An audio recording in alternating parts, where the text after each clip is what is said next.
o que tem a ver este outro sonho de Daniel? Muitas pessoas vão dizer que nada, porque Daniel ele teve sonhos relativos a um tempo anterior ao Apocalipse. E aqui nós queremos, meus queridos, esta noite, mostrar para você que está nos acompanhando que tal interpretação é equivocada. Daniel, ele tem neste sonho, nessa visão, nessa revelação de Deus, um sonho, né, uma visão sobre o fim dos tempos. Daniel, ele tem um sonho paralelo e que vai complementar e esclarecer Apocalipse capítulo 13. Então, é fundamental você estudar Daniel, Apocalipse juntos. E, aliás, não apenas eles, cooperador Williams e pastor Misael, mas estudar como um todo as profecias, ventos, mar, grandes animais, o que eles significam. Bom, primeiramente, nós temos que entender que são passagens simbólicas. Nós temos que interpretar a Bíblia, a princípio, literalmente.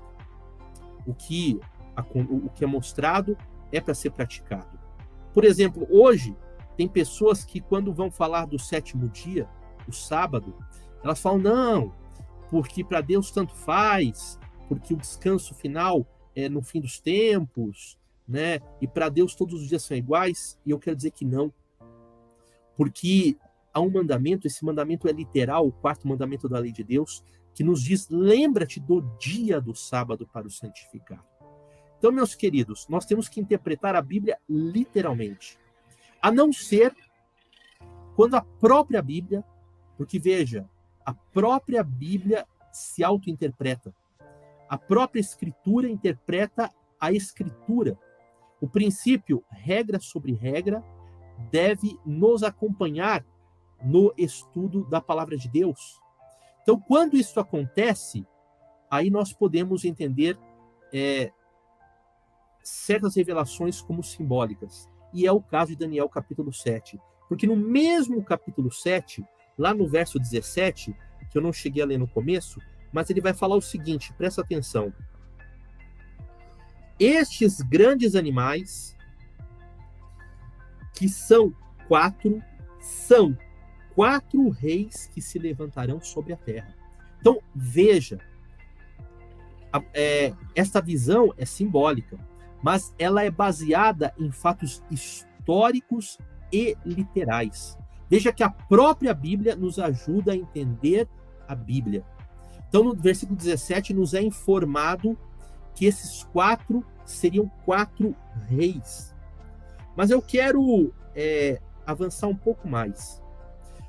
Não se trata apenas de reis enquanto homens.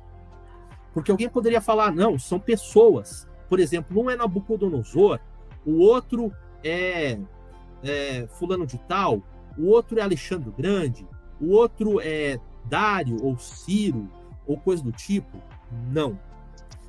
Quando ele fala em quatro reis, na verdade, ele quer se referir a quatro reinos, ou quatro impérios, ou quatro poderios. Tanto é que neste mesmo capítulo, no verso 23, nos é dito, o quarto animal será um quarto reino da terra, que será diferente de todos os outros reinos. Então veja, queridos, aqui a palavra nos usa figurativamente e intercambiando as palavras rei e reino. Significa império, significa reis, significa reino, significa reinado. Este mesmo princípio é princípio, já que Deus nos mostra neste capítulo 7 dessa forma, nós podemos também entender que lá no capítulo 13, essa também é a chave para a interpretação e entendimento do que significa as duas bestas, do que significa o homem do pecado, do que significa as blasfêmias, do que significa o poder, né, ou o 666, que é símbolo de um homem. Na verdade, não é um homem, pessoa física, mas sim de um poderio humano personificado por uma figura. Veja que interessante. Irmãos, nós vamos estudar hoje, vamos ver que o capítulo 7 de Daniel, ele nos leva do tempo de Daniel até o tempo do fim. Até o tempo do fim. Ou seja, ele cobre toda essa extensão e, inclusive, o tempo de Apocalipse, capítulo 13. Se você entender que o anticristo, ou então, né, o 666, o sinal da besta, é algo que ainda virá, né, que aparecerá no homem no futuro, você invalida toda a profecia e você não consegue entender, decifrar, ter o entendimento correto de Daniel capítulo 7. Vamos lá, continuando só esse começo aqui para eu poder passar à frente para os irmãos continuarem. A própria palavra, né, nos diz sobre essa questão de não ser simplesmente pessoas, reis, mas reinos, né, que lá no mesmo capítulo 7 é dito assim: mas aos santos do Altíssimo, estes receberão o reino. Então você veja como o conceito de reino é enraizado aqui no capítulo 7. E essas circunstâncias que aparecem para introduzir a profecia, elas também são descritas de uma maneira simbólica. Então, falado sobre os 4 ventos, o mar, os 4 grandes animais, 10 chifres, outro chifre que tinha olhos e boca e fez guerra contra Deus e contra o seu povo. Então, o que significam? Vamos ver. Primeiro, ventos, né? Ventos, em linguagem simbólica, representam as lutas, as comoções políticas, as guerras, né? Assim como nós lemos lá em Jeremias: assim diz o Senhor dos Exércitos, eis que o mal passa de nação para nação, e grande tormenta se levanta, veja bem, grande tormenta ou grande tempestade se levanta dos confins da terra.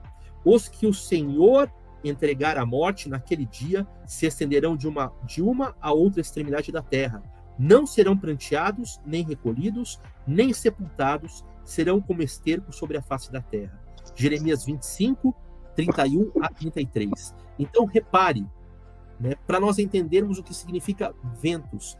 Vento, ou tormenta, ou tempestade, ou, como diz a Bíblia de Jerusalém, grande tempestade, é uma maneira simbólica de falar lutas, guerras, disputas. Então, veja, há uma agitação política, uma agitação em termos de disputas e de guerras, e esta agitação é contra as águas do mar, porque é das águas do mar que surgem os animais. Olha só que interessante.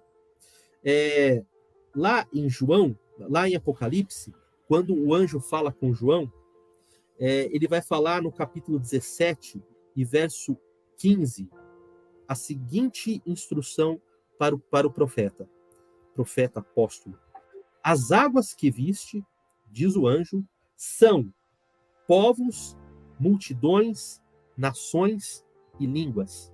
Então, eis aqui mais uma chave para interpretar a profecia. Então, o que são as águas? O que é este mar agitado pelos ventos em Daniel 7? Povos, nações, línguas. Então, mar, nas escrituras, normalmente, quando é em tom profético, simboliza as nações. E o que são os animais? Nós falamos, são reinos. Veja, nós vamos abordar eles ao longo aqui do programa, mas veja que não são reinos do tempo de Daniel, porque eles não estão todos juntos, presentes ao mesmo tempo. Eles se levantam do mar, um de cada vez. Então, primeiro sai um, depois Daniel conta que sai o outro, depois ele fala que sai o terceiro, e por fim ele fala que sai o quarto. Então são reinos que um vem na sequência do outro. E o quarto é o último, depois a gente vai falar também sobre isso. Após ele, só existe mais um reino, que é o reino definitivo do Senhor. Amados,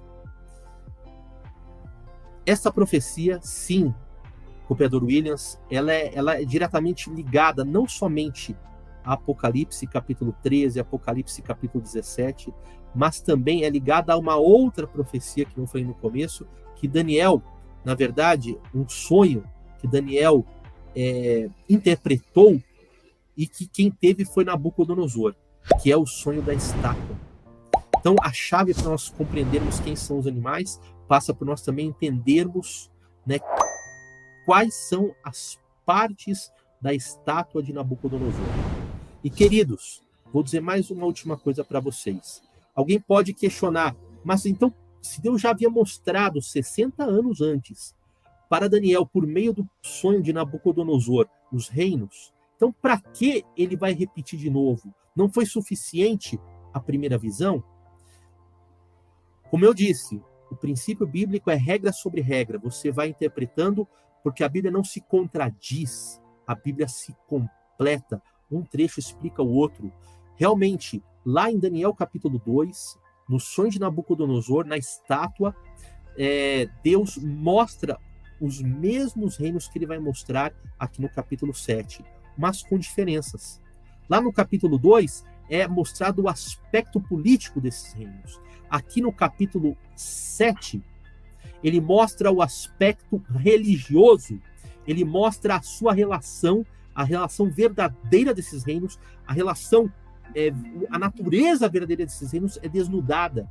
E é apresentada essa relação em relação ao povo de Deus, em relação tanto ao povo judeu quanto à igreja do Senhor.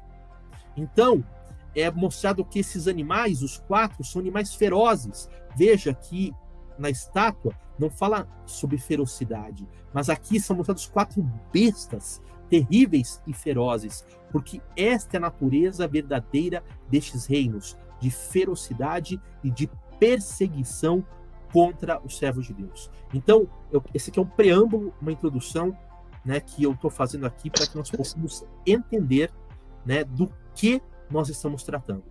E aí vamos estudar ao longo do programa aí o que quer dizer cada um desses animais.